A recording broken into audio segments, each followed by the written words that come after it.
Yes, this is Jareel. Before we begin this lesson here, I'd just like to thank the ancestors and the elders. I really want to truly thank you, 13th Son, for your powerful um, enlightenment, your wisdom, your knowledge, helping me, strengthening me, and giving me the DNA codes that I need personally to unlock that which is inside of me so that way I can give back to those who are asleep in the mind of those who really want to seek real knowledge and wisdom. So I have a lot of respect for you, my brother. Uh, Thank you very much. 13 love, 13 light, 13 to all the Nagas out there who are doing the work that we need to be doing. Um, so I'd just like to go ahead and give you this lesson here. So please take heed. Don't take my word for all the stuff. Go out and seek it, just like I did. And then, you go plant your feet. It's a very, very powerful thing to plant your feet and allow Mother to talk to you, to give you what you need in order for you to have the proper understanding, overstanding, so that way you can be outstanding.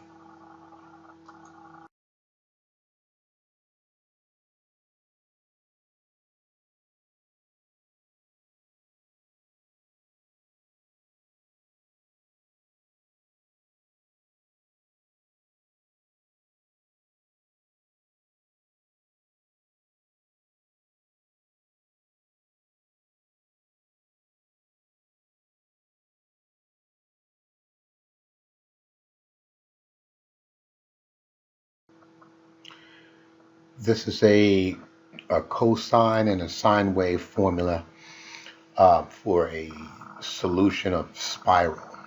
Um, the lower and upper extremities of the sine wave will give you a positive and negative effect of a spiral system, which is nature, life. Every being grows in this form of matter. DNA, universe, plants, flowers. Just do your research and you'll know the real facts.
Now we're talking about these so-called horned human beings. You see this all the time throughout the movies, TV shows, um, pictures, things like that. Um, this Ashtaroth talking about that these people had some form of horns, as you can see the so-called Greek statue with the horn. On top of that, I did a little searching on horned people. You can also see that some of these folks around the world have horns on their head, and this is how they're born.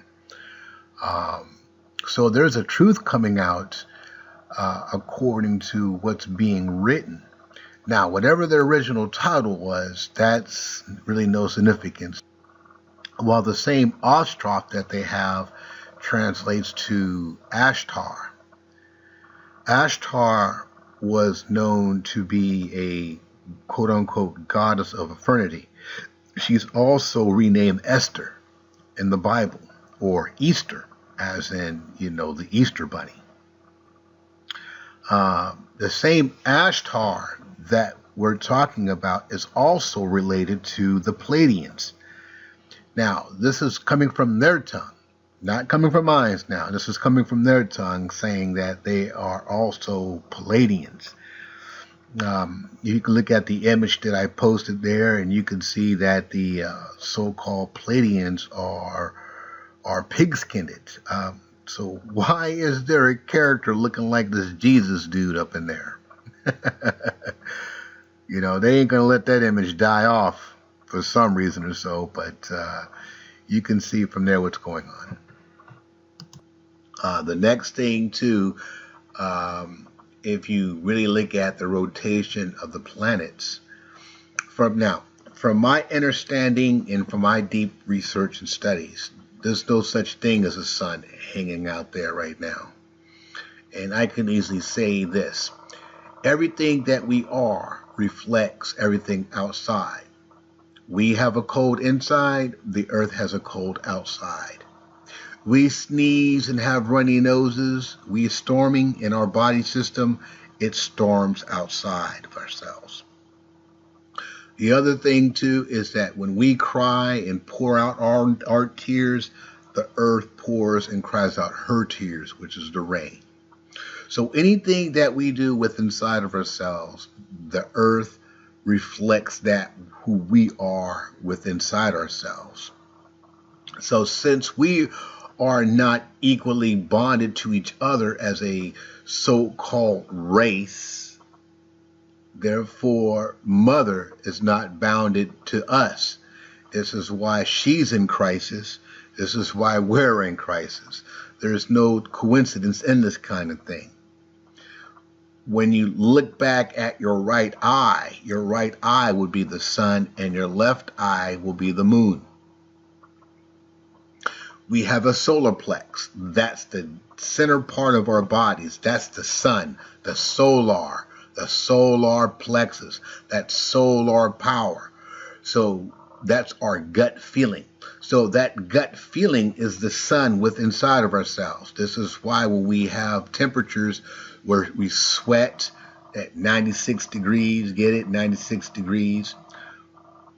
9 plus 6 equals 15. The 15th letter of the alphabet is O, which is original. So we are the original divine beings that came from high and came down here to help these so-called beasts or humans. Okay, these humanoids, these so-called meat eaters, cave dwellers. This is who we are. So once again, the sun outside that you see when it rises and falls ain't really a sun. That's just the reflection of ourselves, because basically when you look at the so-called system that we're in, it's nothing but a matrix system. So it's nothing but a belief system. It is nothing but a quote-unquote educational system that sets your mind back.